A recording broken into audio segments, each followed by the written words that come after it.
Shalom, salam damai sejahtera dalam kasih Tuhan.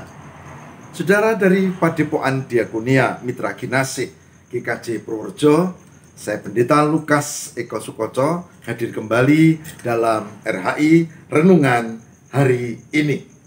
Saudara, saya berharap dalam renungan hari ini ada sesuatu yang kita dapat dan Tuhan memberkati kita. Salam, Tuhan menyertai kita semua. Saudaraku yang terkasih di dalam Tuhan, hidup pada masa sekarang memang gampang-gampang susah. Apalagi masa pandemi COVID-19 yang belum berakhir. Beberapa sahabat, teman saya, bahkan tetangga, kita sudah tahu beberapa sakit dan tidak tertolong. Bahkan banyak juga dokter, perawat, bidan, dan para medis yang tidak tertolong. Juga situasi ekonomi yang sekarang juga tidak menguntungkan. Ada banyak kesulitan yang kita hadapi. Saudara, belum lagi sekolah belum jalan, sebagian sudah, tapi efek dari pandemi memang pengeluaran jadi bertambah, ancaman penyakit tinggi, kemudian resesi ekonomi, dan seterusnya. Saya cuma mau mengatakan bahwa ada banyak hal dalam hidup kita ini yang sekarang jadi problem. Ada persoalan. Dan salah satu akibatnya adalah lalu kita berefleksi di tengah pandemi. Tuhan ini kok membiarkan ini terjadi? Mengapa ini kita hadapi? Kok sepertinya Tuhan diam? Sepertinya Tuhan tidak menolong kita. Belum lagi tentang situasi sosial politik yang tidak menentu.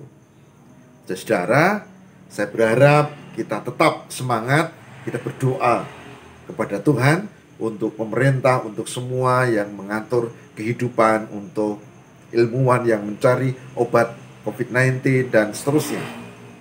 Saya percaya Tuhan akan menolong kita.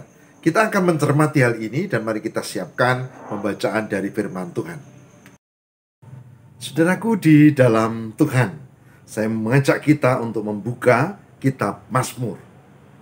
Mazmur 28 ayat 7. Mazmur 28 ayat 7 yang demikian sabdanya. Tuhan adalah kekuatanku dan perisaiku, kepadanya hatiku percaya. Aku tertolong, sebab itu beria-ria hatiku, dan dengan nyanyianku aku bersyukur. Saya ulang baca supaya lebih jelas. Mazmur 28 ayat 7. Tuhan adalah kekuatanku dan perisaiku, kepadanya hatiku percaya. Aku tertolong, sebab itu beria-ria hatiku, dan dengan nyanyianku aku bersyukur.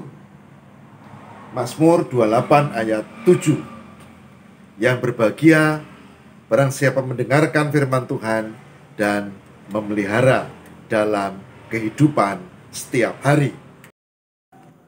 Saudaraku yang terkasih di dalam Tuhan, ada dua kata kunci yang penting. Yang pertama adalah kekuatanku, dan yang kedua adalah perisaiku. Kekuatanku dan perisaiku. Kekuatan itu terkait dengan fisik, psikis, tapi juga dengan kejiwaan. Kekuatan, konon orang yang kejiwaannya ringkih menghadapi masalah gampang stres. Tapi kalau kejiwaannya tangguh, dia seperti bola basket itu dihempas ke tanah, makin dihempas, makin kenceng, dia akan melenting makin tinggi. Jadi orang yang kejiwaannya kuat, Kesulitan dan masalah tidak membuatnya stres, tapi malah makin bisa berkembang. Maka ada orang yang berkembang setelah dia justru menghadapi kesulitan dan masalah. Kekuatan terkait dengan fisik. Orang yang fisiknya kuat, maka dia bisa berlari, bisa angkat beban. Wah, dia bisa punya pukulan kalau petinju itu dengan luar biasa. Kekuatan. Kekuatan juga terkait dengan pikiran. Orang yang IQ-nya tinggi, dia punya kecerdasan untuk menghadapi, memecahkan masalah. Itu kekuatan. Orang yang IQ-nya rendah, ya kekuatannya rendah, nggak gaduh, mikir sesuatu nggak dapat, analisisnya lemah. Tapi kekuatan juga terkait dengan iman, keyakinan kepada Tuhan. Dan ini bukan soal agama. Di Indonesia, iman diidentikan dengan agama. Saya beritahu, tidak betul. Orang beriman tentu beragama. Orang beragama belum tentu beriman. Oke? Tandanya banyak. Iman itu relasi dengan Tuhan. Agama itu ya formalitas itu. Jadi kalau beragama, tapi kemudian hidupnya, ucapannya, pikirannya jahat, ya itu berarti tidak beriman kan? Tapi punya agama. Tapi silakan, itu pendapat orang bisa beda-beda. Itu keyakinanku. Nah, kekuatan tidak hanya soal iman. Tidak hanya soal itu, tapi juga soal fisik. Kekuatan juga bisa soal psikis. Kekuatan juga terkait dengan segenap kehidupan kita. Tuhan kekuatanku berarti, saudara, Tuhan yang memberi berkat dan penyertaan dalam segenap aspek kehidupan. Kalau saya bayangkan kekuatan itu ya seperti vitamin gitu. Kalau saya loyo, ya saya letih, ya saya minum vitamin dan kemudian segar dan kembali berkarya. Itu kekuatan. Sementara yang lain lagi, yang kedua itu tentang perisai. Nah, selain kekuatan, yang kedua adalah perisai. Ya, perisai. Perisai bisa tameng. Perisai bisa baju anti peluru. Ya, rompi. Perisai bisa berwujud apa? Kalau sekarang dalam konteks pandemi, yang diberi perisai itu wajah, maka disebut face shield. Ya, ini perisai yang melindungi wajah dari dropship atau apa itu namanya, ya itu yang orang bersin atau apa, lalu itu bisa mengenai. Nah, ini juga perisai. Oke? Ini menjadi perisai yang melindungi wajah kita, mata gitu. Tuhan menjadi perisai berarti Tuhan itu melindungi kita, melindungi saya, melindungi Bapak Ibu semua, dan Tuhan itu yang menjadi sumber kekuatan kita. Maka Tuhan tidak hanya menjadi sumber kekuatan, tapi juga Tuhan menjadi sumber perlindungan. Tentu ini bagi orang yang beriman kepada Tuhan. Saudaraku yang terkasih di dalam Tuhan, dua hal ini, Tuhan sebagai sumber kekuatan, Tuhan sebagai sumber perlindungan. Oleh sebab itu, sebagai orang yang beriman, saya mengajak, satu, jangan melupakan Tuhan. Oke, jangan jauh dari Tuhan.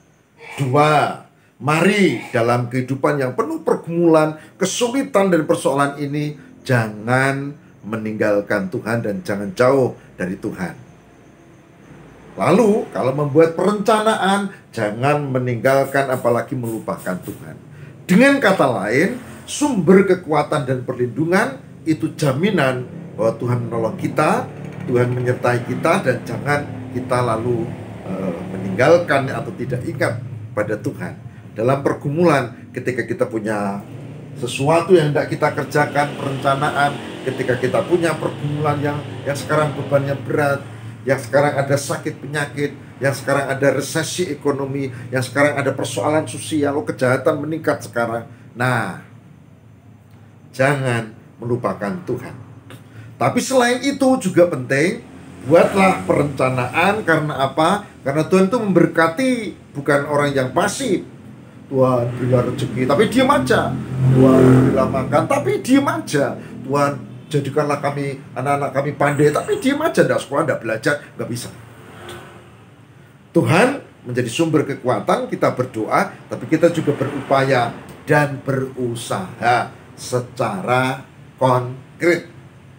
Jangan melupakan itu. Saudaraku yang terkasih di dalam Tuhan, Mazmur 28 ayat 7, bahwa Tuhan sumber kekuatan, bahwa Tuhan itu menjadi perisai kita. Biarlah ini kita hayati, kita imani, dan kita upayakan dalam kita berbuat sesuatu, sehingga seperti Daud, pemazmur itu, kita berani, aku akan bersuka cita karena Tuhan. Aku akan bernyanyi karena Tuhan. Ya, saya satu lagu, ada beberapa, tapi saya senang salah satunya adalah bahwa kita sebagai orang beriman itu berbahagia. Ku berbahagia, yakin teguh, Yesus abadi kepunyaanku. Saya senang, karena memang kita ini harusnya bahagia. Bahagia bukan karena tidak ada masalah, bahagia bukan karena tidak ada persoalan, bahagia karena kita punya harapan. Di tengah kesulitan persoalan, kita meyakini karya Tuhan. Amin. Mari kita berdoa. Tuhan, berkatilah kami untuk mengimani bahwa Engkau sumber kekuatan, bahwa Engkau sumber perlindungan menjadi perisai kami, bahwa di tengah kesulitan masalah yang begitu hebat saat ini, sakit penyakit, beban derita, resesi ekonomi, persoalan sosial, macam-macam, kami percaya Tuhan tolong dan berkati. Semoga kami memiliki keyakinan ini. Berkati semua yang mengikuti program ini, baik kaum muda, baik orang tua, baik ibu, bapak, semua berkatilah. Terima kasih ya Allah. Demi Kristus pengantara kami. Haleluya. Amin.